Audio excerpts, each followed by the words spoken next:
Hello, back with another update for Chapter 5, Distant Oversight, from The West Beyond the West, A History of British Columbia by Gene Barman. This is from 1858 to 1871. So this is like basically from like kind of gold rush times. In the process of these years, basically, I think in the mid 1860s, the gold rush kind of goes down. The economy of the region kind of goes into recession, stagnates. They're still not attracting a significant number of immigrants, colonists come over, especially British ones. What they are getting are a lot of the Americans still sticking around, a lot of activity there. We're getting this other class, the entrepreneurial, what are called Canadians at this point, which are people from Ontario, Quebec, that region. What will become the Dominion of Canada in this time period of the thing, 1867. I think that's where we end up in the thing of Canada.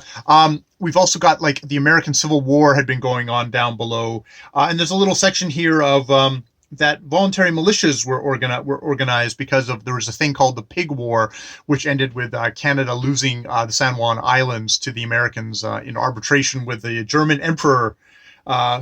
So what was one of the things is they organized militias, and the first initiative came from Victoria's black community, made up of several hundred men and women come north from California to escape racial discrimination.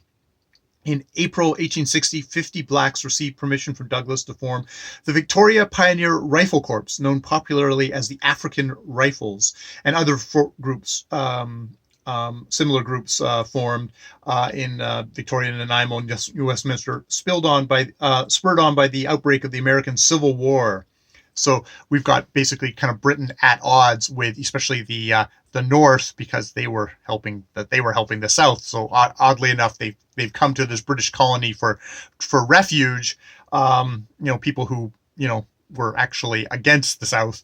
Now it's interesting. Later on, you find out that a lot of these Black Americans ended up leaving Victoria again because of racial discrimination. They say, oh well, part of that was the Americans. I would be interested to see that, but yeah. So there is a long history in Canada of Black Americans coming up, going, we're going to finally kind of escape racial discrimination, and finding no, we just get the Canadian version or the British Columbia version of that, and end up leaving yet again, which is that's the thing of taking Canada as some kind of promised land utopia. It isn't. It's got some really good points to it, but it's also got some really bad points to it.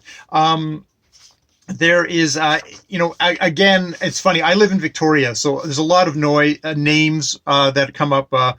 There's Colonel Richard Moody of the Royal Engineers. We get Port Moody, where I lived. That was actually in the Lower Mainland. We get stuff like the first judge in British Columbia, because they brought this kind of a legal system where gold commissioners actually were the ones who, like, they were handing out kind of stuff for getting your claim and all that. But they also did a lot of kind of just legal work at the time, and they were also buttresses by traveling judges. In 1858, the British government appointed Matthew Bailey Begbie to be the